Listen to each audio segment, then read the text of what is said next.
Hello and welcome to the episode 4 of the Ryno Sports Podcast, and the first one of this new year. Hope you guys had a happy new year, and I know I did. It was pretty fun. Played a lot of Call of Duty and just kind of sat around, watched some bowl games. I was probably one of the few guys that did it, and I'm going to talk about that on another podcast, just because I'm waiting to see what the official ratings are for the national championship game.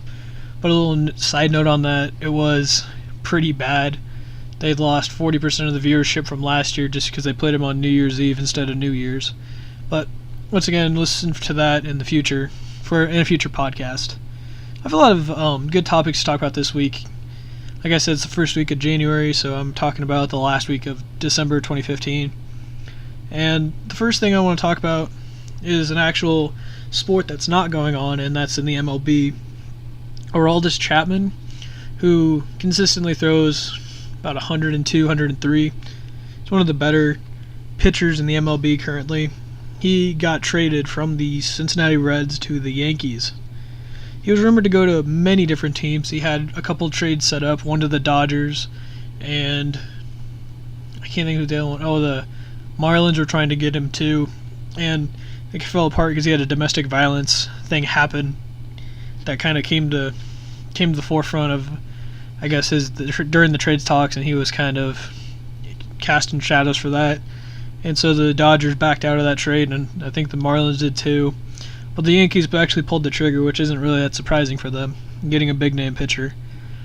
He is in the last year of his contract, so he will be a free agent next year, so I'm going to be interested to see the Yankees try to re-sign him, or what happens next year with that. But this means two different things for both these teams. By both the teams, that means the Reds and the Yankees.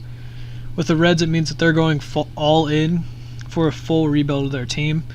They traded Todd Frazier as well. They're also looking to trade Brandon Phillips. They had to trade for him to go to the Nationals, but that fell through. And then they're trying to trade Joey Votto, kind of, not really, but they kind of are.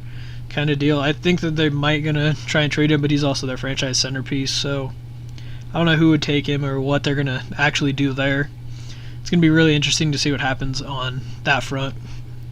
Then with the Yankees, they're trying to, I guess, limit the number of innings that their starting pitching has. With Nathan Eovaldi, who was really good after the sixth inning, or in the first 6 innings, and then he kind of dwindles down. CC Sabathia's losing his stamina. He's really good up until the 6th too, and then they dwindle down, and a couple of those other pitchers. But what's really interesting about this is that the Yankees already had an established closer in Dylan Betances, and then they had another one, and they also have Andrew Miller on there too, and he's a really good relief pitcher. He was their closer last year. And they just have really good depth in their bullpen, and that's what I think they were going for, trying to mimic what the Royals did. So I think this is kind of a win-win trade. I don't know who the prospects were that the Reds got back, mainly because I think 2 of them were players to be named later, and the other one wasn't really a big-name prospect. But in addition to that, the Yankees also got Starlin Castro from the Cubs to play second base alongside their young shortstop Didi Gregorius, and I think that their middle infield's really set now with those two, and then they have their backing and their pitching, so I think that they're going to be an interesting team to watch this year, and I think that they're going to have a great year, especially being the Yankees. They have to in that NL East.